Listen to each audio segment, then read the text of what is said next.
This conference will now be recorded. Hello, everybody. My name is Ian Hitchcock, the community organizer from Vermont Natural Resources Council.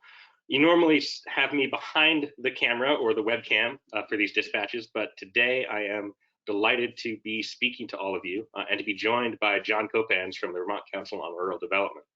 We know that in ordinary times, many of those of you watching are very deeply involved in caring for the well-being of your communities through your work with energy committees and others.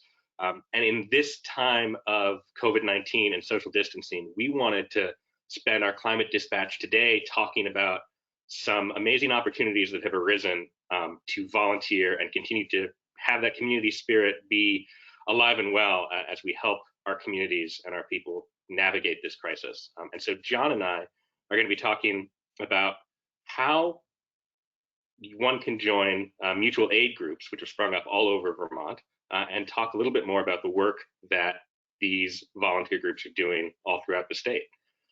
As this crisis has unfolded and the legislature has been largely and appropriately focused on COVID response, my work has shifted from advocacy on climate policy to working more with this direct disaster response. So I have been loaned to WNOC-RRCC, which is the Washington and Northern Orange County Regional Command Center, an organization which is a coalition of a wide variety of social service organizations, such as Capstone Community Action and others, that have really taken the lead to try to help create resources and opportunities to help people get their needs met in this time. WNOC-RRCC offers a call center to people in the Washington County and Northern Orange County region that has information about kind of how to access basic needs, grocery delivery, mask making, financial opportunities and grants, just whatever resources that we know of are available through that call center. So I would encourage folks, if they do have needs in that region, to contact WNOC-RRCC's call center. And for the state more broadly, we're working very closely with Vermont 211, which is another fantastic resource provider that is helping people navigate kind of what resources are available to help meet folks' needs in this time.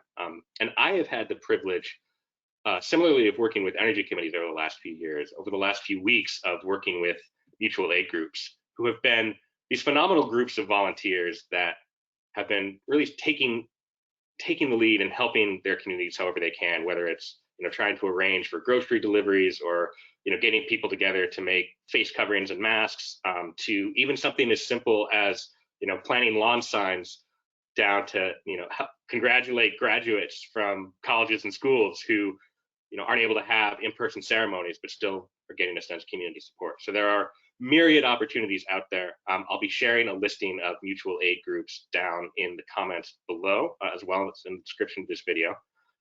But I also wanted to bring in Jon to talk about the work that VCRD is doing with mutual aid groups statewide, and some fantastic opportunities and resources that are there. So Jon? Great. Thank you, Ian. Yeah, so I work at the Council on Rural Development. I'm a program director there, and we are actually part of what I would call sort of a coalition of community organizers that formed quickly as the move gained intensity to socially distance. What we observed was community organizations popping up all over the state to try to meet the needs of community members and neighbors. And there has been a group of sort of lead community organizers who have come together to really try to facilitate the sharing of ideas and best practices amongst that group of community organizers, the broader group of community organizers, so that we can learn from each other. And this is a moment where we're really sort of all hands on deck. And we're just trying to sort of capitalize on the potential of all of that volunteerism we're seeing around the state of Vermont. So I want to give some acknowledgement to those other partners: Catherine Sims from the Northeast Kingdom Collaborative, Rebecca Sanborn-Stone from over in Bethel, and Monique Priestley from the Space on Main, also Mindy Blank from Community Resilience Organizations. We've all been partnering in putting together a toolkit for these mutual aid efforts, and really trying to sort of formalize what is really an informal network of groups doing great work in their communities. You know, what Ian was describing is this powerful, this is what you love about Vermont. People see a problem and they figure out how to solve it. And we're seeing that happen in so many different towns around the state. And what's also powerful about that is when people figure out how to solve a problem, they want to share that to other communities. They want to replicate that. And really, we're just trying to be that backbone organization that facilitates that sharing and that replication so that as many needs are met locally as they can be. We'll share in the comments section some link to some of those resources, including the helpful toolkit and a listing. I would say it's an evolving list of of communities that have these mutual aid efforts going on. It's not a perfect list, but it's a great place for anyone to start as they want to figure out, okay, what's going on locally in my community?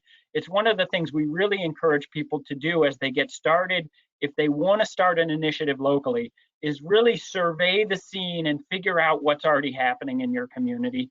Connect with the municipality, connect with other service agencies and partners. This is not a moment where we can really afford to duplicate efforts. It's so important that we try to integrate efforts across all of the different organizations that are responding.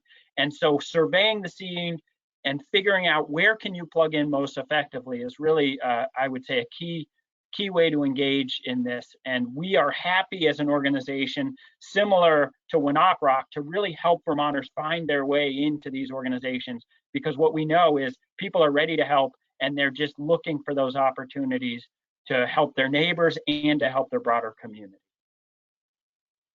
Thank you so much, John. I hope that the descriptions you all have heard from both of us give you a flavor for the kind of opportunities that are out there. And again, I would encourage people, both if they are in need of assistance and not knowing where to turn, or if they are looking to find a way to volunteer, to look at those listings that we'll provide, find a mutual aid group in your area, and just get connected with these folks to see what is going on.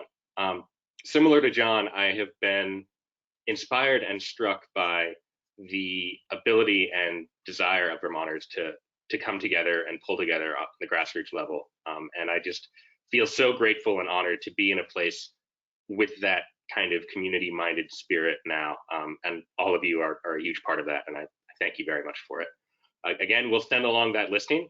We'll be back with our more regular programming, regularly scheduled programming with the Climate Dispatch next week. But I just would want to leave with this thought and reflection that as all of us are in this moment of immediate disaster response, we are also trying to think about how do we not only meet the needs of people who are experiencing hardship right now, but what are we doing to build the kind of social infrastructure, the kind of connections, and the kind of relationships that will help us weather not just this crisis, but crises that may be to come, particularly if the climate situation is continues unabated. So I would just leave folks with that reflection that the work we're doing, while this may not seem immediately related to climate, I think that it is tremendously important and tremendously powerful to try to build up social support, relationships, and just ultimately community, so we can face not only the COVID crisis, but the climate crisis as well.